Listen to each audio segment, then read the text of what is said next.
যে রাষ্ট্রের এতগুলো টাকা খরচ করে আপনারাও কষ্ট করছেন, আজকে 3 মাস ধরে আমরা চেষ্টা করছি, কিন্তু আমরা কোনো ফলাফলে পৌঁছাতে পারছি না। কারণ হচ্ছে যে আলোচনা খুব ভালো হচ্ছে, খাওয়া দাওয়া খুব ভালো হচ্ছে, কিন্তু ফলাফল আশানুরূপ কিছু হচ্ছে না। আপনারা জানেন যে আজকে 3 মাস ধরে ঐকমত্য কমিশনের সাথে আমাদের নানা রকমের মিটিং হয়েছে, ব্যক্তিগতভাবে দলীয় মিটিং। আমাদের সুপারিশগুলো আমরা তুলে ধরেছি, ওনারা সংশোধনী দিয়েছেন, আবার সুপারিশ দিয়েছি। এখন দলীয়ভাবে আজকে 3 দিন ধরে মিটিং হচ্ছে, কিন্তু এনসিসি, রাষ্ট্রপতি নির্বাচনের পদ্ধতি এবং প্রধানমন্ত্রীর মেয়াদ, এই 3টি বিষয় নিয়ে আলোচনা হয়েছে। আমরা কনক্লুশনে পৌঁছাতে পারি নাই। সারা দেশের মানুষ আমাদের দিকে তাকিয়ে আছে যে আমরা যাতে এখান থেকে একটা ঐকমত্যে পৌঁছাতে পারি।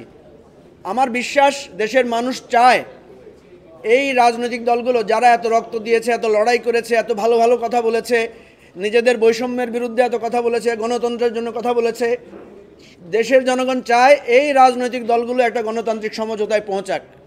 সেজন্য আমি ব্যক্তিগতভাবে, এটা আমাদের দলের পক্ষ থেকে আমাদের অনুভূতি, আমরা খুব ব্যথিত এবং ব্যথাতুর মনে বলছি যে রাষ্ট্রের এতগুলো টাকা খরচ করে আপনারাও কষ্ট করছেন, আজকে 3 মাস ধরে আমরা চেষ্টা করছি, কিন্তু আমরা কোনো ফলাফলে পৌঁছাতে পারছি না। কেন পারছি না সেটা হয়তো আস্তে আস্তে আপনারা আপনাদের অনুসন্ধানী তৎপরতার মধ্যে পৌঁছাতে পারবেন।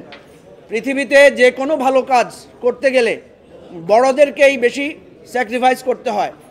যারা আজকে বড়, তারা কিন্তু কিছুদিন আগে অনেক বেশি নির্যাতন সহ্য করেছেন, অনেক বেশি নিগৃহীত শিকার হয়েছেন, তারাই বেশি এই আজকে আমরা যে প্রসেসে গভর্নমেন্ট চলছে, এই প্রসেসের নিগ্রহের শিকার হয়েছেন।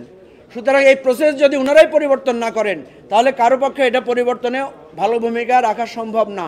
সুতরাং আমরা আজকে দেশবাসীকে সাক্ষী রেখে আপনাদেরকে সব বলছি, আরও হয়তো কিছুদিন আলোচনা চলবে।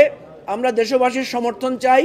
আমরা চাই যে বিষয়গুলোতে আমরা মনে করি যে গণতান্ত্রিক ব্যবস্থা সমুন্নত হবে, রাষ্ট্রের জনগণের জবাবদিহিতা, জনগণের কাছে আমাদের জবাবদিহিতাটা বৃদ্ধি পাবে, সেই জিনিসগুলো যাতে আমরা ঐক্যমত্যে পৌঁছাতে পারি, আপনাদের কাছে দোয়া এবং সহযোগিতা চাই। অনেক ধন্যবাদ।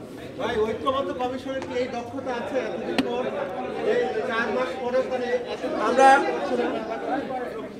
শুনেন যে প্রশ্নটা এসেছে এখানে দায় কার? হ্যাঁ, ঐকমত্য কমিশনেরও একটু দায় আছে, কারণ আমরা দেখলাম যে একটা সিদ্ধান্ত গ্রহণের যে প্রক্রিয়া আছে, যে আমরা একটা বিষয় সবাই মত দিয়ে ফেলেছে, সুতরাং এখানে কারা এটার বিপক্ষে আছে তাদের যুক্তিগুলো শুনবে, আর আমরা যারা ধরেন এটার পক্ষে আছে তাদের যুক্তিখণ্ডনটা শুনবে, তারপর একটা সমাধানে পৌঁছাবে।